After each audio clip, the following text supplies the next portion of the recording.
বন্ধুরা, আপনারা কেমন আছেন? আশা করি আপনারা অনেক অনেক ভালো আছেন। আর আপনারা হয়তো ভাবছেন আমি এগুলো ভিডিও কেন করছি, চ্যানেলটা ভিডিওটা একদম লাস্ট পর্যন্ত দেখো, কারণ আপনারা এর আগে ভিডিওগুলোতে দেখবেন যে আমি ফানি ভিডিও করতাম, আমার সাইজের কয়েকটা ছেলে মিলে আমরা ফানি ভিডিও করতাম, আর ওরা বলছে এখন নাকি ওরা আর করবে না, সেজন্য আমি আর একা তো আর কোনো ফানি ভিডিও করা যায় না, সেজন্য আমি এখন আপনাদের কাছে ভ্লগ ভিডিও নিয়ে আসবো। আপনারা আমার ভ্লগ ভিডিওকে সাপোর্ট করবেন এবং আমার চ্যানেলটিকে লাইক কমেন্ট শেয়ার সাবস্ক্রাইব করে দিবেন। তাহলে চলে আজকে একটা ভ্লগ বানাবো। আজকের ভ্লগটা হচ্ছে যে আমি এবার যাব নদীতে, দুদিন ধরে বৃষ্টি হলো, সেটা দেখার জন্য যাব যে ওদিকে আবহাওয়াটা কেমন আছে সেটা দেখার জন্য আজকে এবার নদীতে যাব। তাহলে চলো এবার নদীতে যাওয়া যাক। ফাইনালি পৌঁছে গেছি, এক সাইডে আছে বিল আর এক সাইডে নদী। তাহলে প্রথমে এবার বিলটাতে যাওয়া যাক। এই যে দেখতে পাচ্ছেন ধান গাছগুলো এখন পেকে গেছে, যখন ধানগুলো কাটবে আপনাদেরকে একটা ভিডিও দিব।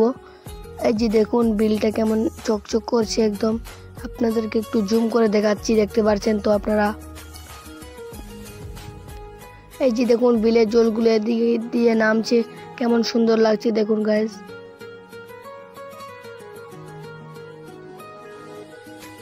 কালকে জলটা অনেক স্পিডে বেরোচ্ছিল, সেই জন্য দেখতে পাচ্ছেন জায়গায় জায়গায় একটু ধসা করে ভেঙে পড়ে গেছে স্পিডের কারণে। এই যে দেখতে পাচ্ছেন নদীটা, এখন নদীতে অনেক জল হয়ে গেছে। এই যে তার সাইড দিয়ে কস্তুরি বানানো যাচ্ছে, দেখতে পাচ্ছেন নদীটা কেমন চকচক করছে এখন এখন অনেক খাল হয়ে গেছে। তারপর আমি একটা দ্বীপের মতো জায়গায় দাঁড়িয়ে আছি। তাহলে আজকের ব্লগটা এখান থেকেই, আজকের মনে টাটা।